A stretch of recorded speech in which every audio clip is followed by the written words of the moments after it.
This ball, let's go. Get ready for Beyond the Arc, the show that eats, sleeps, and breathes the hardwood. Featuring two guys who know how to move on the court. You got a defender in your way, you take him to the left, you take him back to the right, and he's falling back, and you just Jay right in his face. And then you look at him. And then you say what? A couple of basketball junkies who shine the spotlight on everyone in the world of hoops. I got game, she got game, we got game, they got game, he got game. It's the coach, Bryan Fulford. My entire adult life, I've never used the expression game face. And the scout, Steve Barnhart from HardwoodHoopsCentral.com. That boy is good. Gentlemen, the court is yours. Good evening and welcome to another edition of Beyond the Arc presented by TNT Elite Hoops, live from the 740 The Game studios in Orlando, Florida and iHeart Radio Network. My name's Bryan Fulford, and back in the studio, live and in person from parts unknown previously, my man Steve Barnhart from HardwoodHoopsCentral.com. Steve, welcome back to the studio. Did you miss me? We did. We miss you. We missed that beautiful sounding voice of yours. Yeah, last week it was bad. For those who are not in the know, last week I was switching between my phone and Skype, and between the two, we didn't find too much of a great connection. We learned a few things, though, about technology. We sure did. In that. So, we've got a busy show. Plenty to talk about here in the preps, the world of preps, college, NBA, plenty of stuff to talk about. We want you to interact with us via Twitter, which is at BTA Hoops, Facebook, Beyond the Arc Podcast.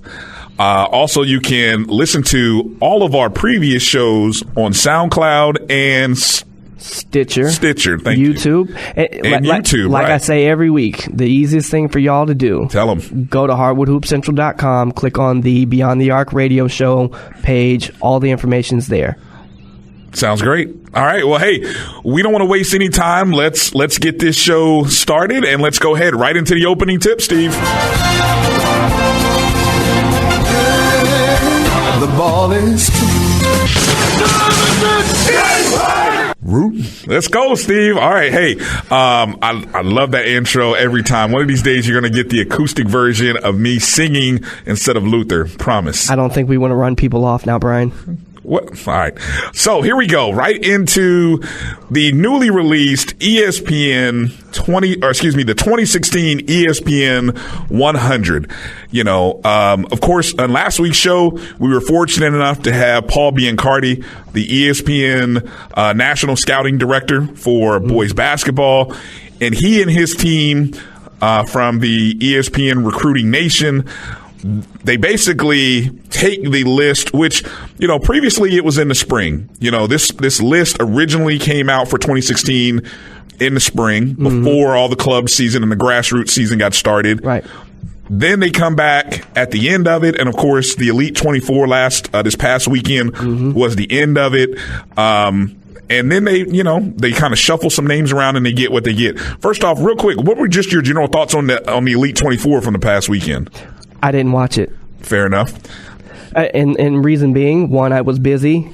Two, I recorded it, but I just haven't gone back to watch it. And three, I'm just not into all-star games like that. Fair enough. So let's get right into the ESPN 100 and the major headline from out of this group. There are 28 five-star guys.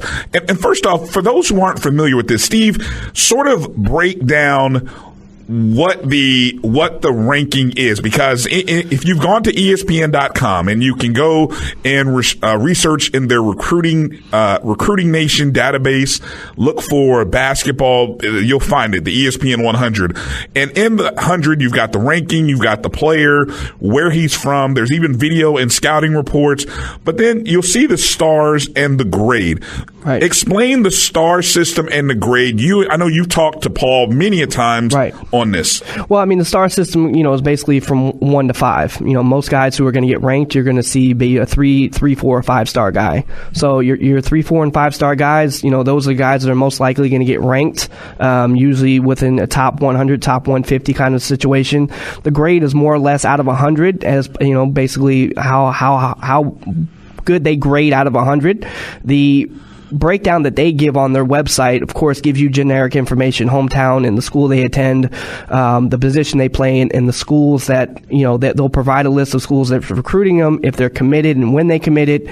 But typically, if you actually have a ESPN Insiders, you can actually look up every player, and they'll actually have a breakdown of positives, weaknesses, and then an overall, just talking about the player's game. So if you have access to the ESPN Insiders, you can actually dig into the database a little bit and look into the actual scouting reports for each of these players. But overall, I mean, the grading system is just really meant to show you out of 5 stars where they kind of rate, and then, of course, the grading system's out of 100. All right, so the 28 5-star guys, first off, let me say, out of the top 5 guys, from the spring, none of the top 5 changed. And just to let everyone know who the top 5 were: number 1, Harry Giles, a power forward who's going to Oak Hill this year. Number 2, Jason Tatum, a small forward from out of St. Louis, committed to Duke. Number 3, Josh Jackson, a small forward from out of Southfield, Michigan. Number 4, Dennis Smith Jr. from out of Fayetteville, North Carolina. And number 5, shooting guard Malik Monk from Bentonville, Arkansas. Just your general thoughts on those 5 guys. Anybody out of that list, maybe, if you had to. Well, first off, do you like that order? Just your general thoughts on those 5. I actually thought Bam Adebayo could have been 5. He's currently number 6 on the list. Right. I think he could have been top 5. And I think that you could have then debated De'Aaron Fox and Malik Monk being 6 and 7. I don't necessarily suggest that De'Aaron Fox should be ranked higher, but you could have debated it. But I really like Bam Adebayo, and I think he is a top 5 player in this class. And then outside of the top 10, once you go to the top 10, a lot of these guys haven't committed yet. Right now you've got number 9, Jonathan Isaac, who's committed to Florida State. You've got Terrence Ferguson. We talked about him last week, the Alabama commit. And then number 11, you've got Lonzo Ball going to UCLA, and at number 12, you got Markelle Fultz, who's going to Washington. But, as I just said, among the top 8, 7 of them are still undecided. So it'll be interesting to see where they go. I guess the question that we looked at, and we talked about this last night, 28 5-star guys, what does that really mean? Well, here's what we kind of went back and looked at. Not since 2014, and we really looked at the last 5 years, all the way back to 2011, which was the year that 2011 was. Trying to look it up real quick. But anyway, going back to the last 5 years, you had 29 guys in 2014. Right. You had, so 28 is the most since then. And you also had 22 guys in 2013 and 2011. And that 2011 class, that's the Anthony Davis group. So, okay. The question comes up, what does 5-star rankings mean? Because a lot of these guys over these 5 years, they're going into the NBA. They're your one-and-done guys, most of them. Is it a precursor for going pro? I think we can go back in some of these last 4 classes, and we can see guys who have gone in the lottery, or either we predict or we think that they have an opportunity to have some success.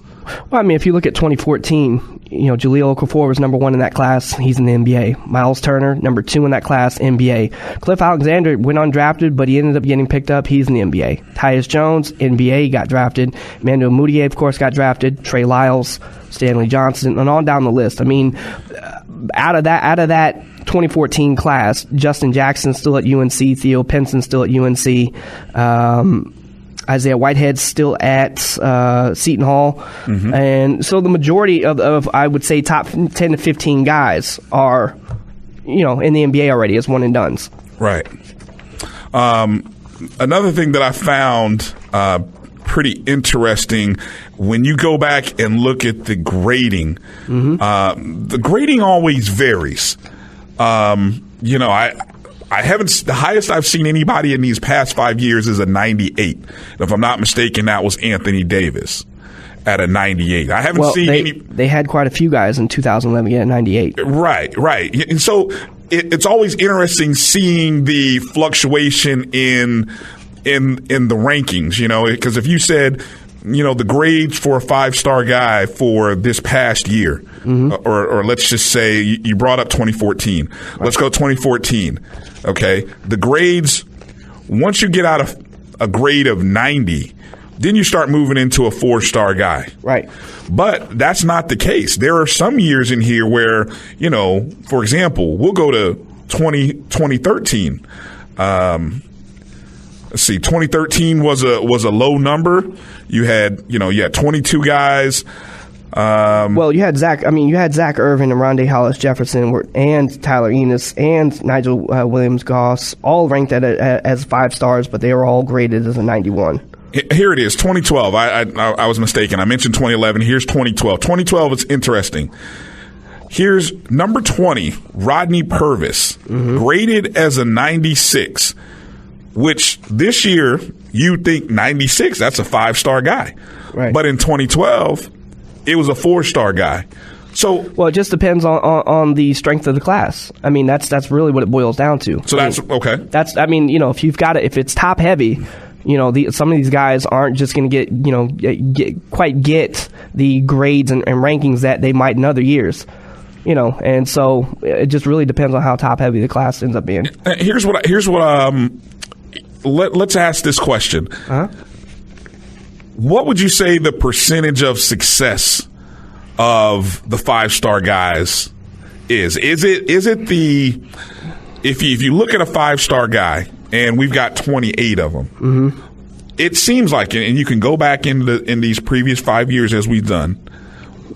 What's the precursor for these guys having a legitimate shot at making the NBA? Well, I guess A is making it to the NBA, and maybe B, having a career longer than, let's ask, 4 or 5 years. Getting to the second contract, I think, is the big thing for what we're starting to see from guys who were in the 2011 rankings. Right. Well, I'm going to be honest with our listeners. One, I don't have those statistics in front of me, so I'm just going to flat say it. Now, I told you this last night when we talked about this. Most of the guys in the NBA aren't 5-star guys. Right. Some went unranked, unrated, that sort of thing. I honestly don't think a star rating system or a grade necessarily projects you to be anything more than you're willing to be. If you're willing to work at it and I know this sounds cliche, but if you're really willing to work hard and put the work in and the talent's there, then yeah, it can be a precursor, but it really comes down to you, because at the end of the day, you've got scouts grading you and ranking you, but that doesn't necessarily mean they're ranking your character. That doesn't mean they're ranking your work ethic necessarily. They're ranking they're grading and ranking your skill. Whether or not that skill translates to the next level depends upon you. And I don't necessarily think that grades and rankings necessarily project much of anything outside of, hey, I'm good enough to play professionally. And some of these guys, they do go to the NBA. Some of these guys don't necessarily make it. And some guys end up in the D League. Some guys end up overseas. I think, if you've got the skill, then you have to also combine with that the heart and determination to really want to play. And if you've got those things and you're coachable and you're willing to learn, because once these guys go to college, you're learning the game over again. Even Michael Jordan said, when he picked between Phil Jackson and Dean Smith, and they asked him in his basketball camp, which one would you pick? And he said, I would pick Dean Smith because he's the one that taught me the game. So Michael Jordan, being a guy that, is widely considered as the greatest of all time, went from high school to college, and that's where he claims he learned the game. And that's going to be the case for a lot of these guys. That's where you're going to learn the game. Now, maybe not so much now in this one and done era, but you're still going to be able to pick up something at that collegiate level. Right, but here's where I think we're at right now. It seems like the NBA and NBA executives are clearly in the game of prospecting. Right, of course. I mean, it's not really looking at development through 3 to 4 years of college, because they don't do that anymore. Right. So now it's a new level of thinking. Right. And that's why I said, looking back at these 5 years, and this is a small nugget. I mean, right. there's 450 some odd NBA players. Mm-hmm. And this is just a small segment of that group. So if you, for example, look at the 13 guys who went first round last year.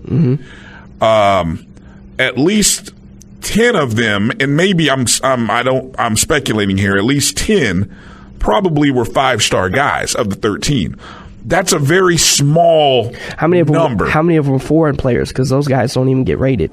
Well, there were only a couple of foreign players that went in the first round last year. Actually, last year in this past NBA draft was one of the few years where you saw fewer international players being drafted in the first round than you did, first-year college guys. Right.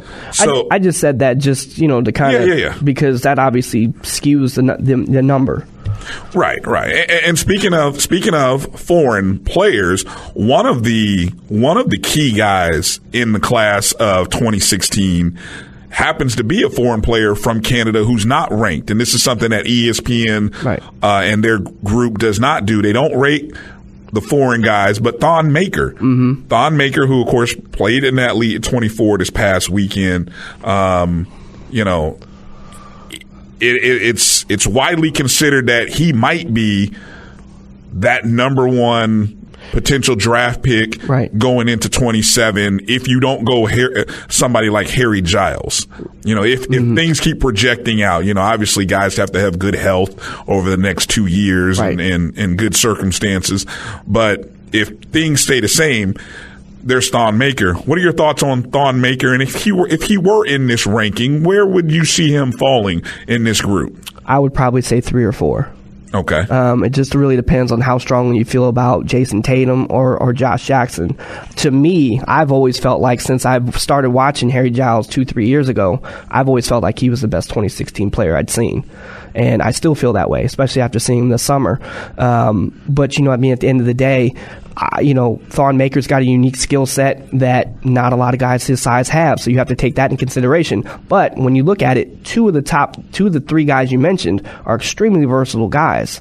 And so it's kind of hard to discount the athleticism and the versatility of Josh Jackson or the athleticism and versatility of Harry Giles, especially for a guy 6'10".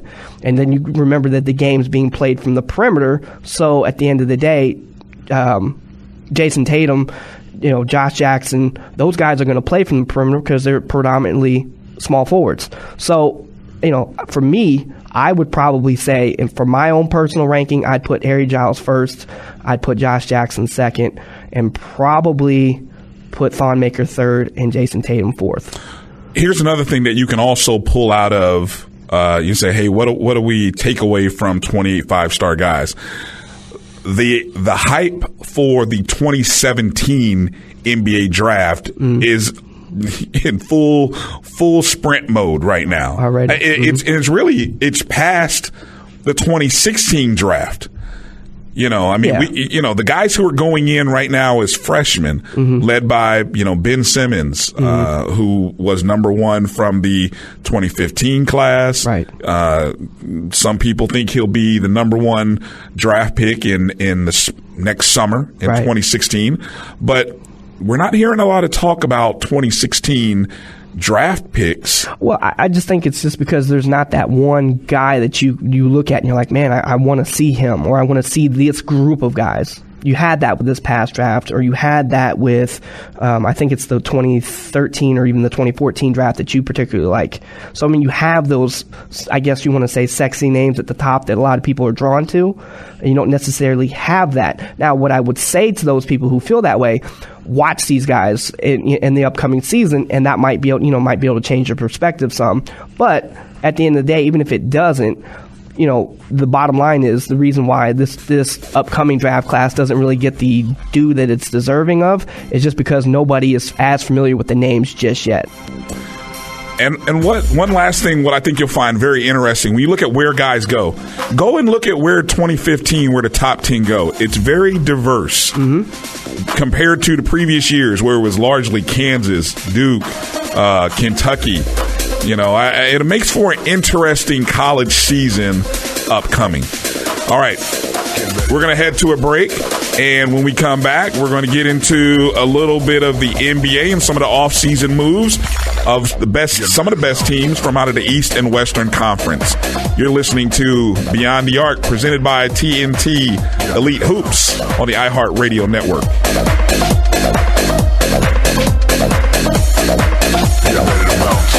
Party people!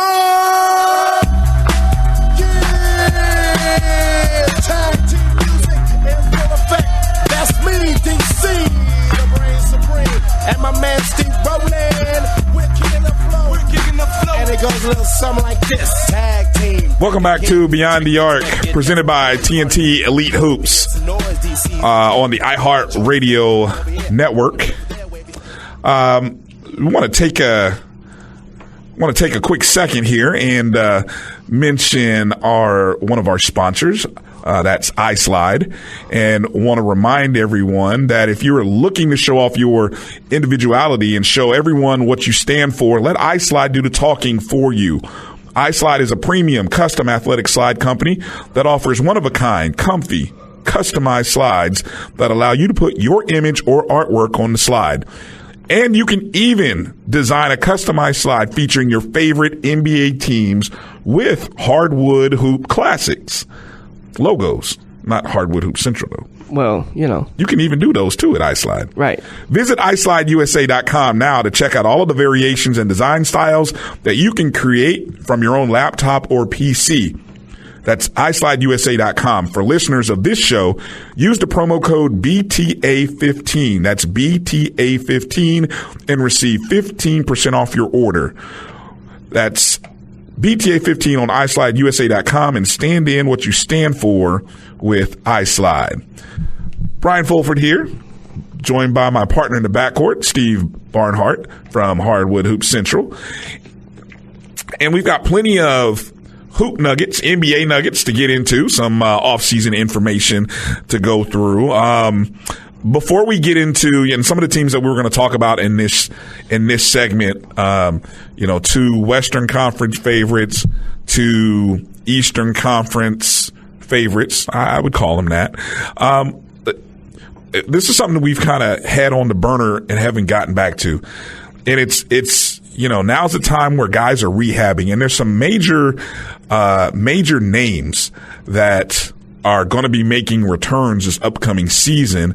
And, in throwing some of these names out, I'm kind of curious, Steve, where you are, and I know where I am on some of these guys, and who's going to make a bigger impact. So I'm just going to throw some names. I'll give you about 3 or 4 names, and you tell me who makes the bigger impact. Okay. You've got Kobe Bryant, of course, coming back. You've got Chris Bosh coming back for the Miami Heat.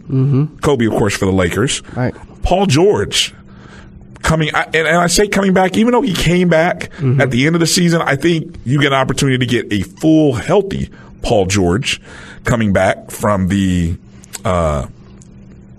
tibia break. And how about Kyrie Irving, whose loss in the playoffs was quite significant for the Cavs?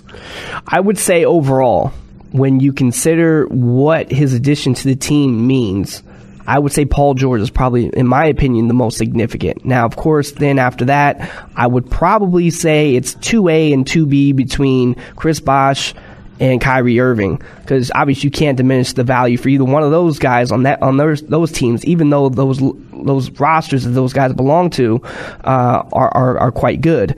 But overall, when you consider what Indiana's missing, when he was not in the lineup last year, they were pretty close to possibly making. I know you were super excited about them possibly sneaking into the playoffs last year as an 8 seed if he was to come back, as it was talked about he might late in the season. So if you add him back to the team and he's able to perform at a high level, maybe not an MVP level quite like he was prior to his leg injury, but at least at an all-star level, you're adding a guy who's one of the best two-way players in the league. So by doing that, you've got a lot of young talent. You need a veteran star, somebody to kind of help right that ship a little bit. I think his addition makes or breaks whether or not they can even possibly sniff an 8 seed this year. I'm not gonna, since you chose to talk on George, and obviously my emotions with George. I'm interested to see Chris Bosh fitting in with this Heat squad. You know, it's funny. Last year, I actually gave the Heat more credit, and I actually thought they'd be a better team than what a lot of people thought they would at the beginning of the season. I admit right here, I was one of those people who gave the Heat a chance. I predicted they go to the Eastern Conference Finals. Now, that was healthy. I had no, vision that they would be hurt or Bosch would be hurt and McRoberts would get hurt. But I felt like on paper going in, they had the experience in an Eastern Conference where a lot of teams were unproven. And the only given was LeBron James. The only given going into the playoffs was LeBron James and the experience of the Heat. Yeah. So that's what I sort of went with. Now, this year, it's a little different. Right. But I still actually think a Bosch, Chris Bosch added into this group makes for an interesting mix. And especially with McRoberts. If McRoberts can come in and add something from the bench side, I think the Heat make for an interesting top. I think they make it interesting in the top four. No, I would agree. I mean, if they stay healthy and everything, you got to remember there's a lot of moving pieces and parts within this lineup. So, meaning they're adding a new point guard. Hassan Whiteside's coming back for his second year. You've got Justice Winslow, part of that lineup. Who else did they add? They added. Of course, they got Goran Dragic. Right. They added. I mentioned that. So they got Dragic. I mean, the bottom line is it's a reloaded lineup. So you have to kind of temper expectations in the beginning and see how these guys gel. And I'll be interested to kind of see how they play. Basically from Christmas on, like that from that Christmas break going forward after the All-Star break, that's when I think you'll really start to see what this team could possibly be. There might be some hiccups in the beginning, but guys have to get used to each other. Bosch is getting interjected back into the lineup. So it's one of those things to where on paper it looks like they could be a top 4 team. But then again, we've got some other teams that are up and coming as well that could, make some noise, coming up from the east side. All right, so let's quickly jump into, we've got to quickly try to see how far we can get into these teams. Let's start over in the Western Conference, 2 Western Conference teams. We've got the Oklahoma City Thunder, who 45-37 last year, finished second in the Northwest Division, missed out on the playoffs going into the last day or last few days of the Western Conference, or going into the playoffs. Then you've got the Memphis Grizzlies, 55-27, second in the Southwest. If my memory they lost to Golden State actually in the postseason in the semifinals, after being up 2-1, ended up losing out to Golden State 4-2. So Steve, let's start with Oklahoma City. There's your returning MVP, Durant, coming back from injury. Westbrook, it's always going to be, can Westbrook and Durant play together?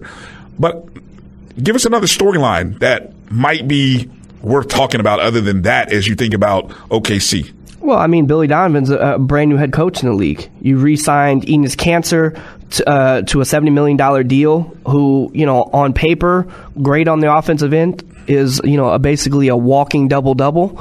And then when he gets on the defensive end, he can't guard a pick and roll, and he's a bad rim protector, and he's just absolutely atrocious when it comes to defending. So you've got that. Then you think about Serge Ibaka. Prior to last season, he had played 80 and 81 games, in the 2 seasons prior to last. And then last year, he has a lot of knee soreness and has to go out. So if he's not in the lineup, what kind of rim protection do they get? I like some of their supporting cast. They add Anthony Morrow for 3-point shooting, DJ Augustin, Dion Waiters, Mitch McGary, Kyle Singler was a pretty nice get for them at 5 years, $25 million, shooting close to 40% from the 3-point line. Gives them a guy who can shoot from the 3-point line. When you consider how bad this team was last year at shooting the deep ball, his contribution will be needed off the bench. I just look at it and I say, on paper, this team has a lot of offensive ability. They don't necessarily have to rely on the perimeter skill of Kevin Durant and Westbrook anymore. You can actually dump it down to Kanter, who's actually one of the better back to the basket centers in the NBA, and he's only 23 years old. But at the same point in time, their defense has to pick up, especially with him on the floor. They have to be able to rely on the fact that he can actually guard the paint and also protect the rim. In this NBA, it seems weird to ask the question, did somebody overpay for somebody? But did OKC overpay in signing that qualifying offer or signing the matching offer to Portland? Right, that for Enes Kanter. Well, I mean, at the end of the day, it was either do that or let him walk. And I think when you're trying to convince Kevin Durant to stay, you don't let him walk. You can't justify sending out letting a guy like that walk out the door, especially when you've got a brand new coach coming in. You've got this. He's still relatively young. I mean, So I mean, at the end of the day, if somebody can get a hold of him and actually start to bring his defense around, then sure. I mean, now you've got a guy that you can have with you for the several years down the road. And I believe I've always talked and taught. Defense is all attitude. Defense is attitude and effort. Right. I can show you positioning. Anybody can learn positioning. It's attitude and effort. And if Billy Donovan or whomever else on that Oklahoma City coaching staff can get the attitude and effort of, hey, just turning it up halfway more than what you've been doing it at, right, that automatically makes a difference. All right, jumping over to Memphis. Now, Memphis, in my opinion, Steve, they play in the toughest division in the Western Conference. Yes, the tough Southwest division basketball. Might be, right. You've got Houston, Memphis, San Antonio, Dallas, New Orleans, 4, maybe 5 playoff teams. It remains to be seen. Last year, there were all 5 of them last year. Mm-hmm. I had to think about Dallas for a second. I remember they flamed out at the end. Mm-hmm. So you had 5 returning playoff teams. Memphis finished in second. They re-signed Marc Gasol, who was their leading scorer at 17.4 points a game. He led the team in field goal percentage, 49.4.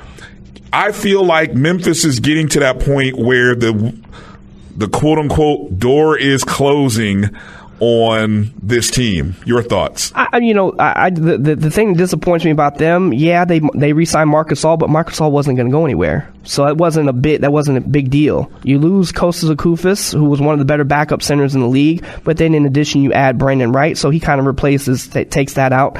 You add Matt Barnes, which okay, but what was it that this team needed? This team needs 3-point shooting. They attempted only 15.2 3-pointers per game last year, and they were shooting at a 33.9% clip, which is basically the second worst percentage in the league.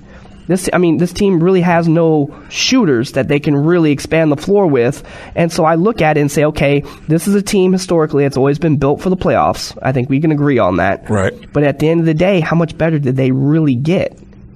I mean, they basically swapped out Kostas Akoufis with Brandon Wright, and then after that, what did they add?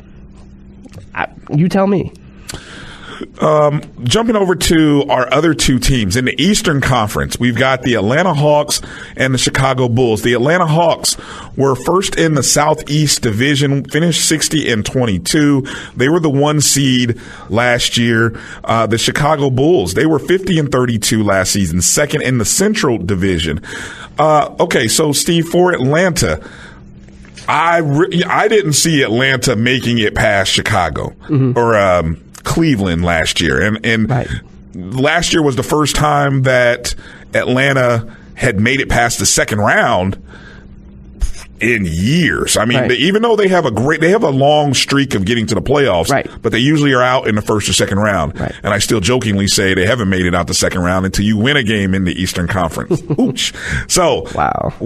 Atlanta, is Atlanta any different? And I know they suffered some injuries in that series, but is the experience of going through what they went through enough to get them over the hump, so to speak? It's enough to give you the experience so that you understand what you're getting yourself into going into the playoffs. But, they basically had to choose, for lack of better phrasing, between DeMarre Carroll and Paul Millsap. Paul Millsap ends up being one of the better bargains of the offseason when you consider he signs for 3 years, $59 million. of course, was overtaking a bigger offer here in Orlando. But losing DeMarre Carroll, I think a lot of people will probably see it on paper and say, okay, it's DeMarre Carroll, but he's one of the emerging, probably one of the premier 3-and-D guys in the league. So, his 3-point shooting last year, that was something he went into last season wanting to improve, and he did. The other thing that they at least did that I liked, they add Thiago Splitter, so it gives them some nice front court depth, but the team doesn't really change or get much better from last year, and I think they lose a key part in DeMarre Carroll. So how much better do they really get? I think it'll remain to be seen. And jumping over to Chicago, okay, so going into this season, last year they finished second to Cleveland. They do have a new coach this year, and Fred Hoiberg coming from college. You've got Jimmy Butler, who has improved his game. He led the team in scoring last year, 20 points. But it's funny, I read a report where you started hearing these reports of, can Jimmy Butler and Derrick Rose get along? Jimmy Butler with quotes about he's a point guard. Can Joakim Noah, I almost said Yannick, can Joakim Noah find his game? It seemed like I'd never seen a guy regress in a year the way he did. Went from being a MVP top 5 candidate to looking like he didn't belong on the court in the playoffs. Your Bulls, Steve. What about your Bulls? I look, the one thing I always concerns me is his health status. And then the other thing that scares me is Derrick Rose's health status. So if they can stay healthy, Jimmy Butler's emerging. They re-signed Dunleavy and Aaron Brooks. They've got some nice young players to develop in Mirotic, Bobby Portis, and McDermott. And, of course, now they have an offensive-minded head coach in Fred Hoiberg, who's played in the league and who should be able to open up the offense and get these guys going, because that's the one side of the floor that just they could stop people, but then on the offensive end, they couldn't get things going. So I'm interested to see how everything kind of plays out. And how Hoiberg's able to get the rest of this team going. I'm still optimistic until further notice. I mean, Joakim Noah is one of those guys that's been battling foot injuries and this and that, and I'm not making excuses for it. If you don't play well, you just don't play well. But at the end of the day, I think these guys are more than capable of at least making the Eastern Conference championship run. All right, your Bulls. We'll see what happens to them. All right, coming up after the break, we go into the fourth quarter of the show with some final news nuggets. You are listening to Beyond the Arc, presented by TNT Elite Hoops on the iHeart Radio Network.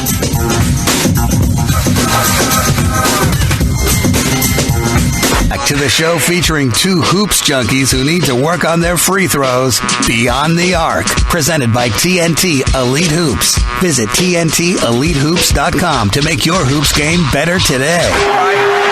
Buddy, get the ball to Jimmy. Top the key. Let's get this. Spread the floor. Let's go.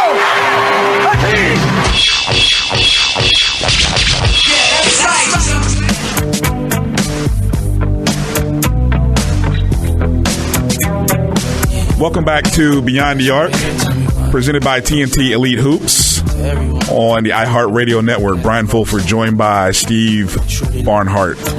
It's with great sadness that, we learned this afternoon that NBA legend Darryl Dawkins left us way too soon.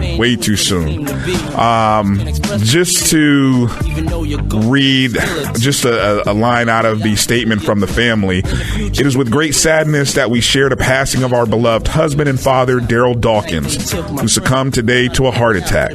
Darryl touched the hearts and spirits of so many with his big smile and personality, ferocious dunks, but more than anything, his huge, loving heart. Personally, I had the pleasure of meeting Darryl Dawkins right here. He's born out of Orlando, Florida, where we broadcast. I went to Evans High School right here in Orlando. Was the first high school player to go to the NBA back in, 1976? 1975. He was a number 5 overall pick by the 76ers in 1975.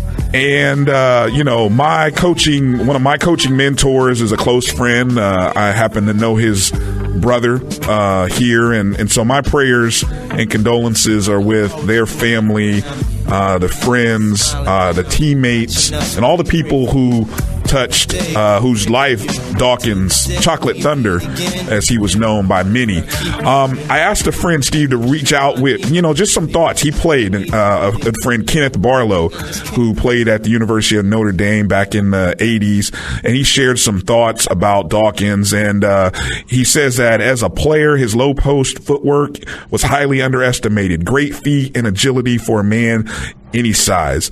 They talked about, of course, the rim-shattering backboards that Dawkins became known for. Right.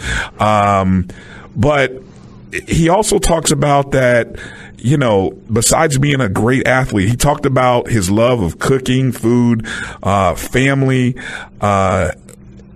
He was a great man, in my opinion, and an underrated talent. Mm-hmm. Any thoughts as we learn the news? Any thoughts about Darryl Dawkins and his? I just think it's sad that like you said, gone way too soon. Especially for how he passed. It's just it's sad to hear. Aside from the fact that obviously he's a basketball legend, it's just sad that whenever somebody passes away that early. Full of life, energy, and spirit, and it just reminds you to enjoy every day you get. Tell your family you love them, hug your friends when you get a chance. So, rest in peace, Chocolate Thunder. We thank you for everything that you gave basketball and the people whose lives you touched.